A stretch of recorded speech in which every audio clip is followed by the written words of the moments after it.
Thank you so much, guys, for tuning in to rmpodcastfl. Yes, this is your favorite podcaster, Romina. And as always, I'm super duper hyper. But today's episode is going to be awesome. Today we have Tim Ward. Hi, Tim. How are you today? Hi, Romina. I'm really great. Awesome. Well, I feel like I'm kind of infecting you with my energy because I'm going like 100 miles an hour here. But I'm excited about today.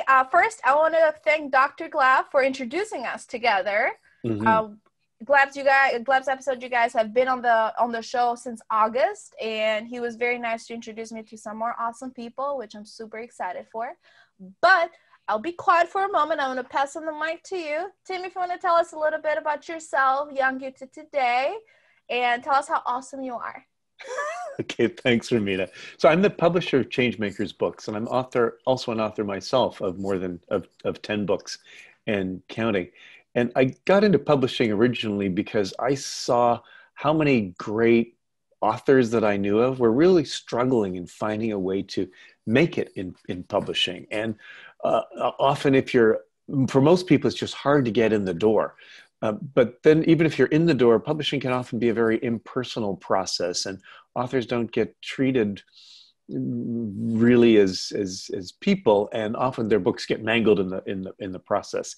So really, as an author, when I was given an opportunity to take on creating my own imprint, I jumped at the chance, and I've been able to build up a great group of authors who really like to work with me. And part of the reason they like to work with me is I really know what it's like to be in their shoes. I know what it's like to be screaming into the phone at your publisher in tears because of decisions they've made. And it's been a fabulous way for me to meet great, smart, visionary people. The imprint I created is called Changemakers Books.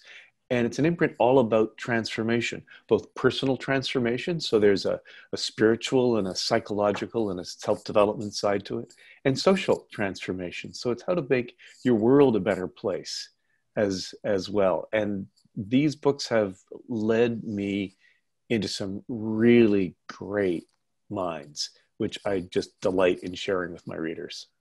I mean, I would only assume, like, if you read one book, you learn so much more, but even dealing with, like, masterminds or dealing with hundreds or thousands of other people, just even getting the chance what they have to write, you, like, have, like, a compartmentalized, like, knowledge right now. It's like this and this and this and this in every book that you read, I bet. Absolutely. And I was born with a curious mind. And boy, this really just feeds my curiosity. I think as a person that has a curious mind too, it's a little bit dangerous because it never stops working. You always want to know the why, but what, but where, but how, but who. So it's that student mentality just never stops, I feel like. Is it the same for you? Exactly. And so imagine the thrill to be able to contact experts and say, I really want to learn a lot more about this thing that you're an expert in. Would you write a book for me? Oh my goodness. To my surprise, people say yes. Well, since we're talking about the series, I do know that it's within imprint of John Hunt Publishing. And I got a chance to run into the Resilience series, which I think the timing for the publishing of it was just perfect, because I joke about it. I say, if we were to tell people last year, like, we would be living the lives that we are this year, we'd all be like, yeah, you're funny. But here we are, and I'm amazed to how resilient people are and how flexible we are. And you putting all these masterminds together to be like, hey, this is what's happening in the world. I need you to write me a book about this, about this, about this. How did you go at the process of connecting masterminds and making sure kind of everybody's mission is somehow aligned with one another and just flowing that information out there that is very beneficial for us nowadays? Sure. Thanks, Romina. So when the pandemic first hit and we were going into lockdown, I realized two things. First of all, I realized that I was going to go crazy because almost all of my communications work shut down, obviously. And to keep me from obsessing about the news, I found this great creative outlet. My publisher was the one, John Hunt, first put out the idea that perhaps we could put a book out there to help people better cope with this pandemic that is ruining so many lives. So I took that idea and ran with it. His idea was we could publish these books quickly. So I started contacting people in my networks, and I thought, well, I'll contact a dozen and see if maybe 2 or 3 wanted to write a book. So I contacted a dozen people who I was connected with already, either as authors or as people that I knew who were um, thinkers. And to my surprise, 10 of them wrote back and said, yes, I'll do a book. So suddenly we had the opportunity to put out a whole series. And so I created this series, Resilience Books, and asked each of the authors to focus on the portion of resilience that was their specialty. So for example, Gleb Tsibursky, who has been a previous guest on your show, he wrote a book called Adapt and Plan for the New Abnormal, which is how can we take our skills at planning and adapting and apply it to this place where the future is so uncertain. Somebody else who was working on a book for me on depression is an expert on anxiety. He wrote a book called Handling Anxiety in a Time of Crisis. Someone else who leads nature walks and has done forest bathing workshops. He wrote a book called Connecting with Nature in a Time of Crisis. So each of these people put their expertise down. What I did is I said, this has got to be written fast. I gave them 3 weeks to finish their books. And they were supposed to be short. They were only supposed to be 70, 80, maximum 100 pages. And then, you know, I just drove these these folks. They had to get a draft of me. I gave them notes. They revised their draft. And then we got it into our publishing system. Well, normally it takes about 3 months to put a book through publication. I made these poor folks in the publishing inside our company work like dogs to get it done. And people were turning around their task of editing the books or copy editing or doing the design in a day. It would normally take them like a week or so because they'd get at it in bits and pieces, but they would just start it, finish it, boom, done in a day. So really within 6 weeks, we went from the concept to finished print ready books. And by May, the books were available. We started in March, the books are out there in May and have really helped a lot of people. We've had some great feedback from this series and giving them the skills they need to really get on the horse, either to better cope with it themselves or to extend themselves to others in ways that are really helpful, or simply to communicate in this crazy new environment that we're in. Absolutely. It was an exhilarating experience for everyone involved. Well, I remember Glab did mention, he said, my publisher reached out to me, says, hey, I need you to write me a book about this. He said, it happened so fast within that 6 week span time. He said, I don't even know how we made it work. So when we connected, you're like, oh, you know, I'm the publisher. I was like, yes, perfect. So let's talk about this. How did you make these people get the work done in 6 weeks when the whole world, it's like so much noise, so much distraction? Like, how do you even... you know, what do you even do to keep that ego focused? Like, that's a lot. Yeah. And, you know, to the credit of every one of the authors, they recognized the urgency and the need that people had and still have. I mean, we're going into a really bad time this winter, and these books are there now to help people get through it. The guy who was the anxiety expert put it really well. He said, you know, I've been dealing with high anxiety all my life, but guess what? Now, everybody has high anxiety. So my specialized skill suddenly is something that a lot of people need. Yeah. And so everybody was writing out of this powerful sense of motivation. They knew they had the expertise and they knew that they could get it down. And, you know, what was really interesting is writing a book is such a solitary experience, but I made this a team effort for them. It was really like we're all, you know, in a rowboat, and I'm the coxswain who's sort of yelling out the time. Everybody's pulling on their oars, and they all did it. And because they knew each other was working so fast, they kept at it together. That accountability, you know, taking book writing and turning it into a team sport was really unique. And John Hunt, my boss who backed me on this, also said he doesn't think this has ever been done before. You know, occasionally you can put out a single book quickly, like if a politician writes a tell-all or something. But to do a whole series that fast is really, somebody even said you should connect to the Guinness Book of World Records, because I don't think this has ever been done before. That would be pretty amazing, actually. You definitely should do that. Well, I might, but I'm a busy guy and I don't know. I know. I know, especially for the curious minds again, you guys, like we try to Yeah. like as much organized as we try to stay, like sometimes we're just like my dad was yelling at me the other day. He's like, you need to take a day off. Like it's been like 3 weeks, you're like nonstop working. So they left me alone on Saturday and they're like, hey, how was your relaxing day? And I was like, I still worked. Yeah. No, it's not working like that. But since we're talking about the Resilience series, you guys, I actually just got this in the mail from Carlos Dapena. This is one of the books as well. Carlos will be on the podcast, so make sure to stay tuned for that. But the Resilience series is not the only series, Tim, that you've put out there. You're actually putting the Resetting Your Future series, which I got the pleasure to actually be on some of the meetings with the authors. And I have to say, as an outsider, that it was the first time for me to even get introduced to the series or even learn about what the big mission is for you guys. One thing is that I found interesting is that all the authors are successful consultants or business people that also look at things from a business perspective and for the humanitarian perspective long term. So tell us a little bit more about the Resetting Your Future series. What is the bigger purpose of it? Yes. So just as resilience was to help people cope with getting through the crisis, resetting our future looks beyond the crisis. And it hit me really when we were wrapping up this first series, it hit me that this pandemic is like a big jolt. The whole global economic engine, all of our lives came to a shuddering halt. And we've been going ahead in fits and spurts. But what the future will be like is still unknown. And I realized that, a lot of things have been going wrong for us, right? We know climate change is on the horizon.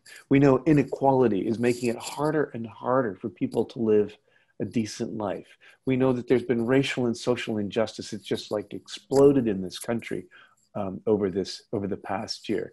And we know that there are also huge challenges for much of the developing world in dealing with issues of pollution, of poverty, of simply having enough jobs for people to feed their families. So the track we had been on was really just heading us to a series of disasters like the pandemic. So what if we took this horrible time as an opportunity to reset our own future? And instead of trying to get back to normal, we really tried to create a new world. And we took this as a once in a lifetime opportunity. Wherever you are, if you're in business or if you're in education or if you're in health, how would you want the world to be different? Simply if you've got a job and you're raising children, but you've discovered now you're doing it mostly on Zoom. What's better about that? What's worse about that? So I put this call out there to people who I knew through my professional communications part of my job, who I knew were pragmatic visionaries, who were dedicated to certain things. And again, I was just overwhelmed with the response. So I've now got 12 books in the series right now in total. 6 of them are now either published or one is on its way out. And these are books that are dramatic. The first one to come out was called "What If Solving the Climate Crisis is Simple?" And it sort of shakes up everything that we think makes climate change hard to deal with, and takes a whole new take on it. And Tom did such a great job too, breaking that down to itsy bitsy steps that you can take. Like it's not rocket science. Like everybody can practice it. Exactly. And this was the challenge for my authors. It was, don't just give us your idea, show the path. What's the path to this future? And how can we walk down that path? So this book here, Zero Waste Living, the 80-20 way. That is my favorite. I have to say that is my favorite so far from what I've read, because it's such I feel guilty now. I feel like Stephanie's yelling in my ear. So I'm not using plastic bottles anymore. I'm leveraging I feel like she's yelling in my ear. I have to say, thanks, Stephanie. Yeah. So, and it's for everybody who wants to take, charge of the pollution that they generate in their lives. And if enough of us do that, we can make big changes. And, creating a global playbook for the next pandemic. the author here, her message is, a pandemic anywhere is a pandemic everywhere. So even though our own country is grappling with, well, how do we, you know, prepare for the next pandemic? We have to realize we have to make this a global plan. Yeah. Right? Strengthening health systems in other countries, creating good early warning systems so we don't get blindsided like we did But here. like, yeah, having like a strategic plan for Yeah. the next unfortunate pandemic or for the Yeah. next big global blow up. That is so Yeah. true though. And Anne did such a great job with that too, because she's like, okay, this is what we're doing now. Let's take like the lessons and the mistakes that we've learned from the current situation or from the previous situation, and let's create a playbook or our plan to how to deal with in the future that might be 10, 20, 50 years later. She did such a great job with it too. All my listeners, take a moment, definitely click on the link on the show notes. I know if you're being lazy, it's just a click away, you guys. But definitely I would suggest it, because these books are not super loaded books, are easy reads, like a one-day read. If you want a day to yourself, or instead of like watching a documentary or something, just read this book, because it's a lot of great information. Yeah. Like highly, highly suggested to you. Thank you so much, Romina. And I will say, this is another thing that I said to all of my authors, was hard on them. People think of writing a book and they think 200-300 pages. I said, no, just strip it down. So many books that I read, they're just padded, right?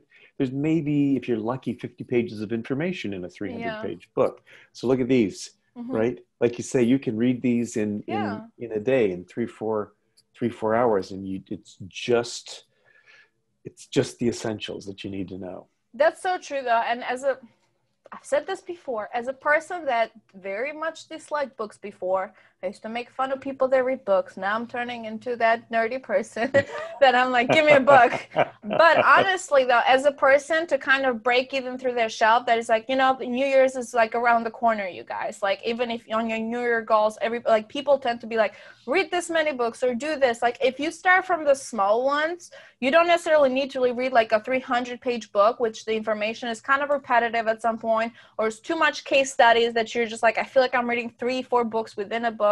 Just start with the small ones, because we have an expression in Albania, like the little worm will get in your tummy and then you just want to know more and more and more. So just start with small. That's important. Small, safe steps. Yeah. Now, I know you're really good at reaching out, getting masterminds together, but I feel like sometimes we tend to kind of skip our skills when we put the spotlight on other people. So you're like the mastermind behind all this. So I want my audience to know Tim a little bit more. Sure. So I know you've lived overseas, and I know you're super passionate about helping others. Overseas so far, I know you lived in Thailand, China, Greece. Even though I'm jealous, you're almost in Albania. Dare skip Albania. How did this passion about you traveling international started? Like, tell us a little bit more, because people want to do it, but how did you even start to do that?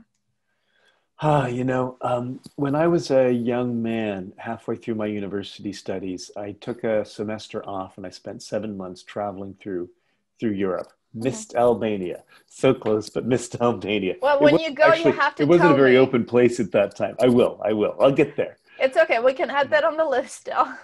But I discovered, as a rather naive young man, that there were so many different ways of living. And although I thought I had a good sense of what the world is like, I realized that the lens that I saw the world through was just one of many possible lenses.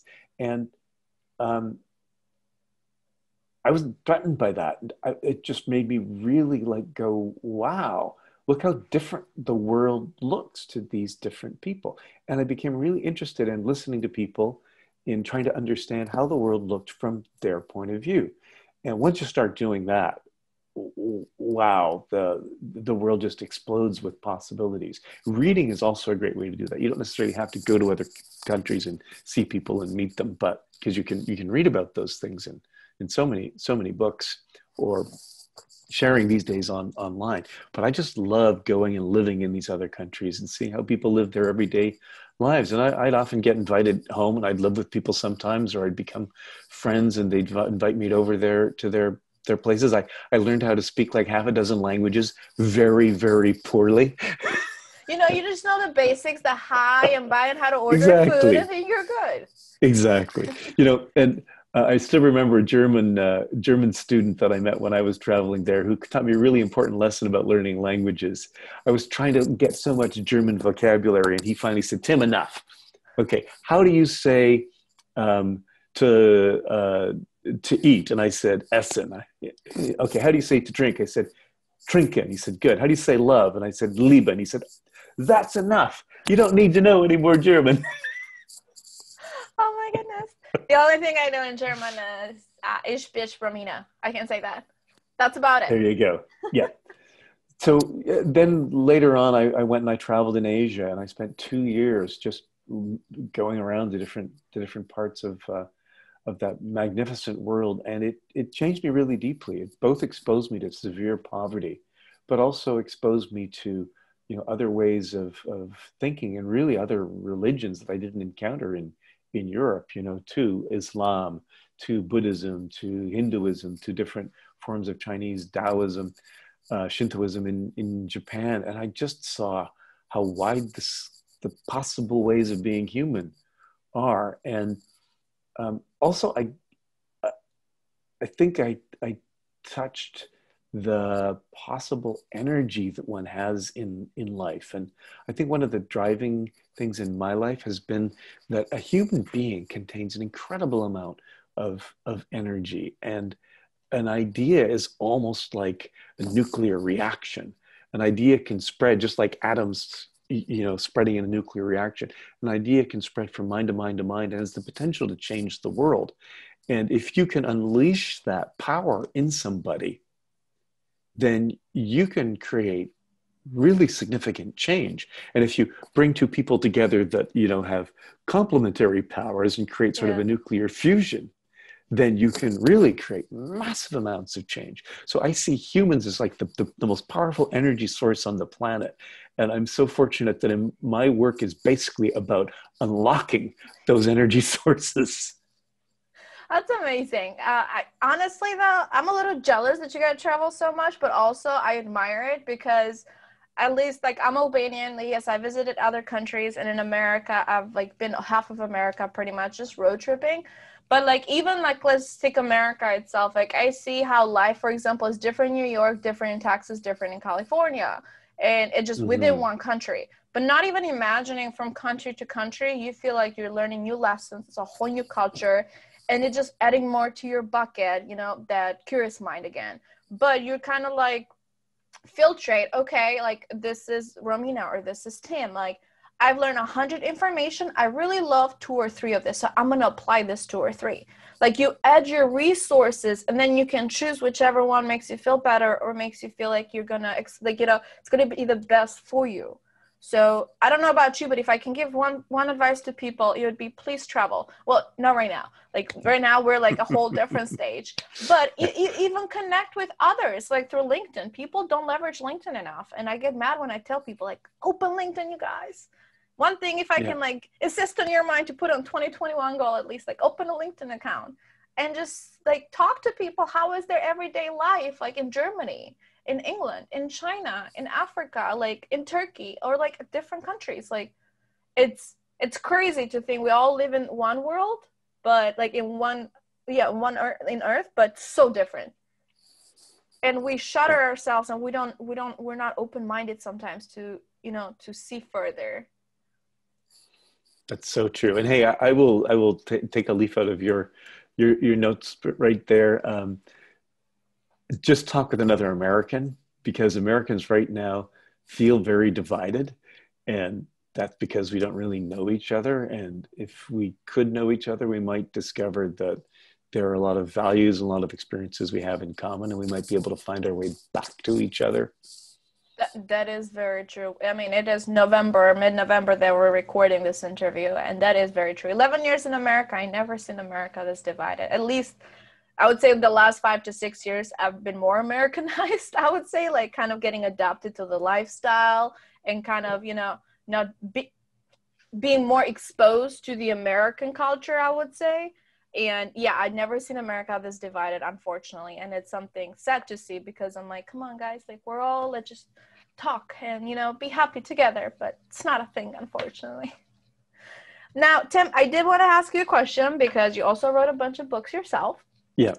Which to me, just writing a book, like just even writing an article to me sometimes is a little draining. But if you're passionate about something, like articles that I write that I'm super passionate about, I'm like all in. And you really love putting your thoughts in paper, as we can tell. But one of the books that I found the most mesmerizing, I would say, or a little bit different, is Arousing the Goddess. Tell me a little bit more about that book. So when I was in India, studying hard, spending time at Buddhist monasteries and ashrams, I went to a Buddhist conference, and there I met a woman who was doing her PhD on Buddhist studies.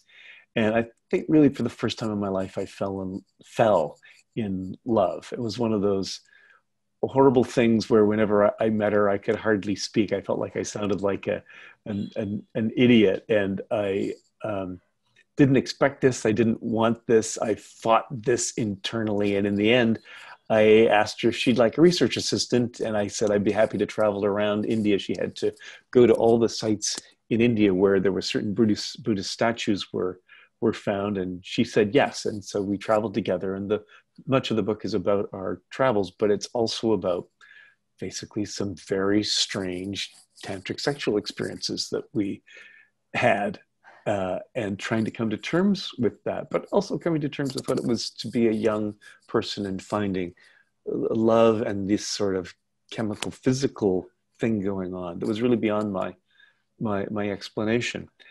I can only say that the challenge as a writer here was, do you be able to write about experiences that were not just erotic, but that were outside the norm of what you would think of in North America. My mother was tremendously embarrassed that I wrote this. I wrote this book. She used to joke that she sold more of my copies of my book than anybody else because people would say, "Oh, I understand Tim's written a new book," and she said, "Yes, but don't read chapter 4." They'd call her back and say, "What was that chapter you didn't want me to read again?" Can we do a book study on chapter 4? Yeah. So, first off, I had no idea about that. I just ran through all of them, and I don't know, the cover of that book just got my attention a little bit more. But, question. Yeah. Because writing such personal stories or being that open, it's not easy. Being vulnerable, it's not easy. Yeah. Where did you find the courage, or did you have help, like holdbacks or little things that you're like, oh, maybe I shouldn't write this? Where did you find the courage, and how good did you feel once you let it out? Yeah, well, so more than one reader of the advanced copies of that book basically said, "Oh my God, Tim, TMI." And I finally realized that my name, TIM, is an acronym, is an anagram with TMI. And perfect. But here's why I decided to do this, and my other books have followed this as a pattern. I'm not like a mastermind at any particular kind of philosophy or yoga or anything like that, but I am the best person who knows my experience. And I felt that when I went to strange lands and when I had experiences that were really outside of the norm, the best thing I could do would be to write about it as truthfully and faithfully as possible so that readers could then make their own minds up about it. So I don't try to pass myself off as an expert in these books, but I do try to share the experience fully. And in this book, it was really challenging because it did mean sharing the physical and sexual and spiritual dimension of this road trip. And it's not easy to write about this stuff personally and vulnerably. And fortunately, I also do it humorously. That's, I think, one of the things that I also have brought to my books, which were about travel and spirituality. I really don't take myself too seriously. And that is probably the redeeming quality of what otherwise could be kind of heavy at times.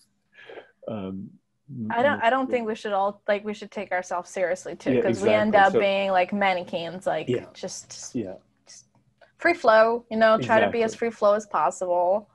Exactly. So almost every book I write about personal experience is basically a comedy.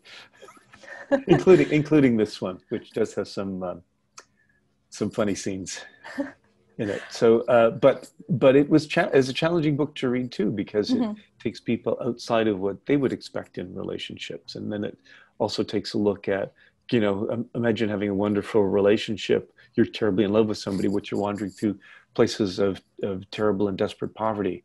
And we were actually in India during the assassination of Indira Gandhi. So I also write about what it was like to have the whole country go crazy. People were being dragged off trains. If they were Sikhs and had turbans on, they were being dragged off trains and shot in the wake of her assassination by Sikh terrorists. So it was, I was in a shoot on site curfew lockdown for more than a week. It was dangerous. Goodness. Yeah.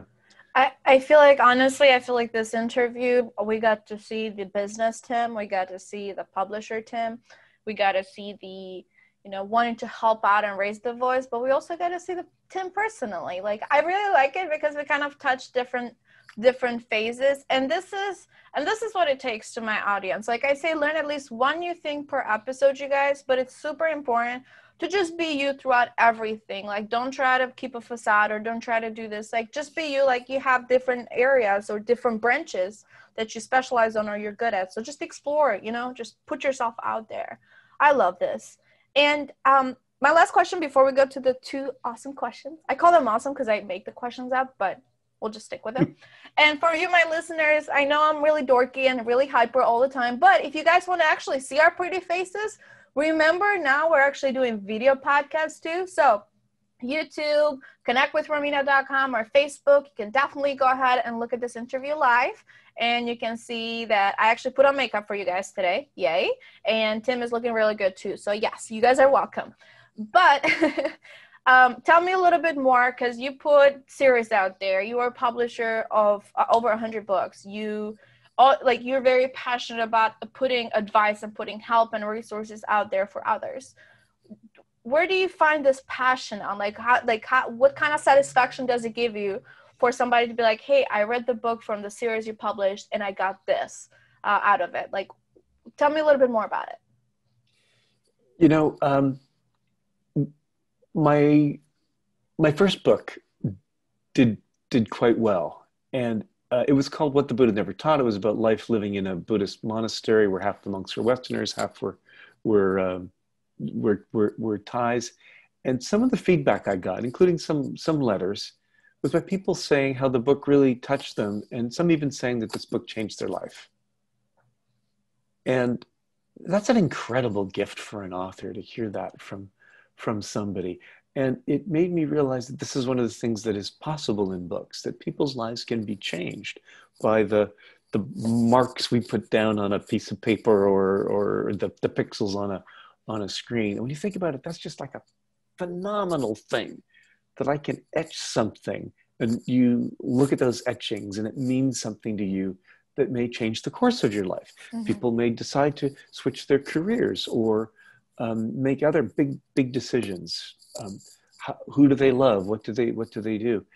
And I found that power is something I not only have enjoyed in my own books, but I really want to spread that to others. And so working with authors to give them a chance to change other people's lives, to me, it's just like one of the most creative things I have the opportunity to do. And in a sense, it's kind of like being a gardener, but you get to plant these amazing exotic flowers, which then feed bees and birds and everybody who comes to those flowers. A whole ecosystem. Exactly. Like, I love that parallelism.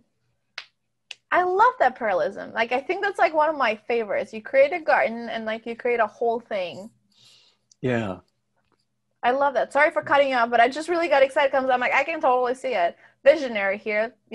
When you talk, like I paint pictures in my head. But that is really awesome though. And to get such a compliment, like what Buddha never taught, like that, to get such a compliment from a book, that is amazing. And that's what motivates you to keep writing and keep putting more stuff out there. Exactly. And I will add one last thing. When you put something out there as a writer, you set off an unpredictable chain of events. Who knows?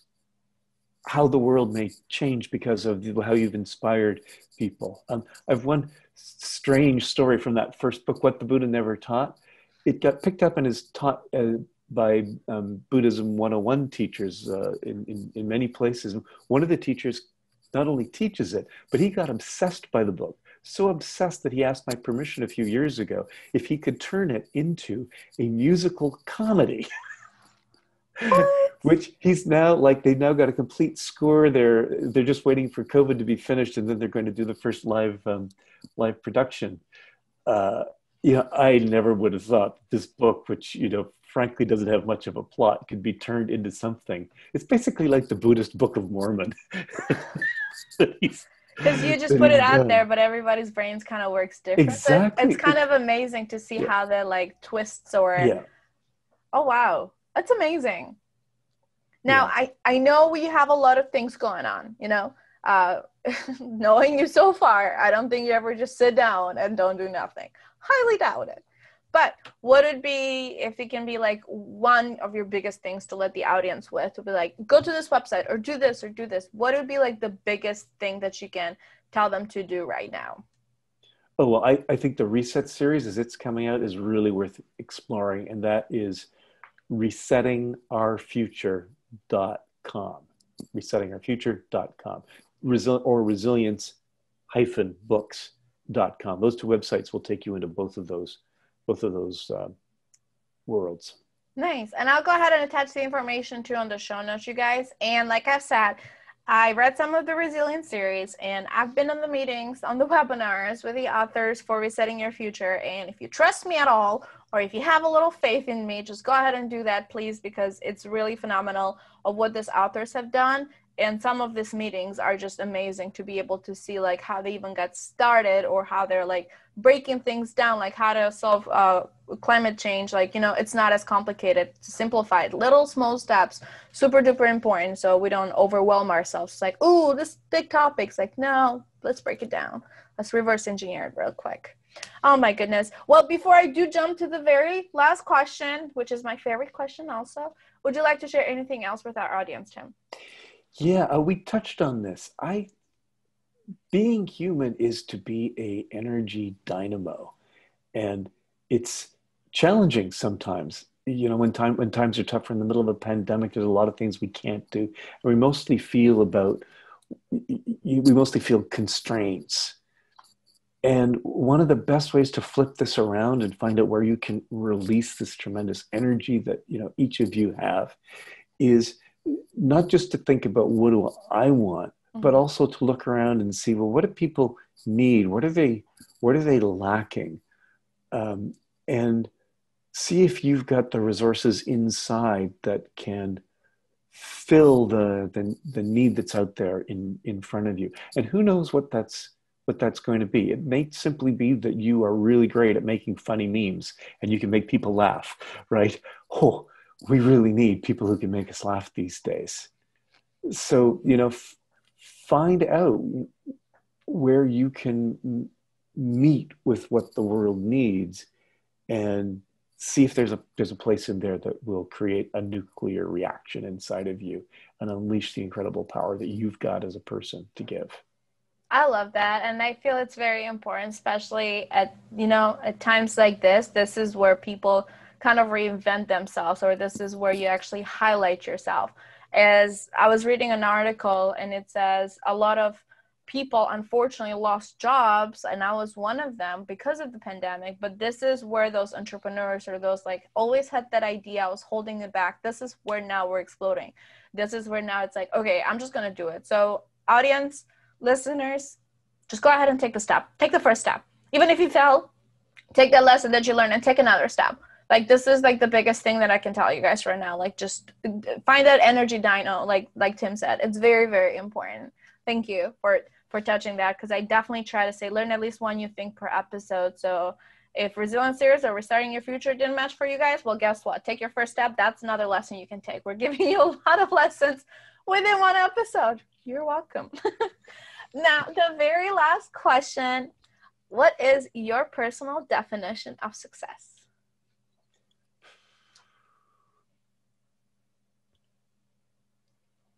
I think that Aristotle got it right when he defined happiness as doing that which is in accord with your nature. So I think finding the thing which makes you feel fully alive and then finding a way to do it that brings value to other people's lives.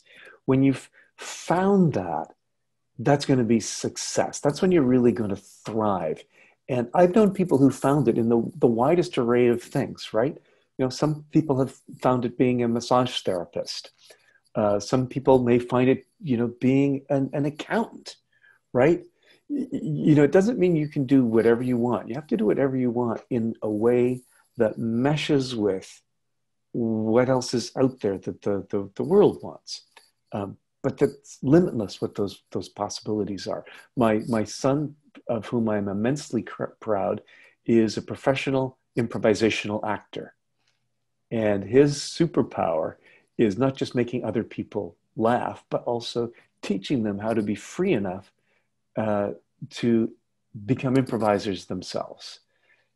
And that's a unique and powerful skill. It may not be something he gets rich on. Mm-hmm. That's not really the point. The point isn't to get rich. The point is to be able to, you know, let your flame burn bright. Nice. And that's why I really find interesting I always get different answers from the definition of success, because everybody needs to redefine their own definition, and it can change from time to time. Like, you learn more, you want to change and everything.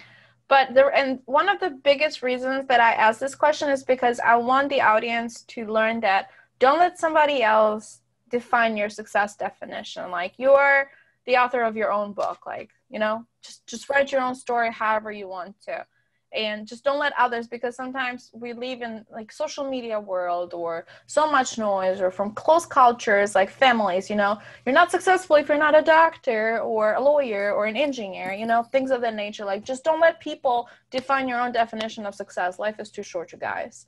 That's why I always ask this the last question, and I loved your answer.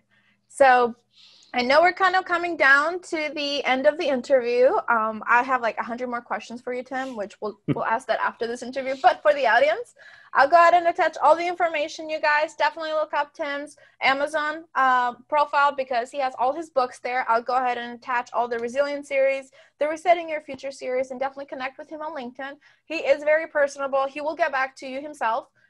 Which is amazing to think for somebody that is so busy, but also always finds the time for those people. He's very people person, I would say.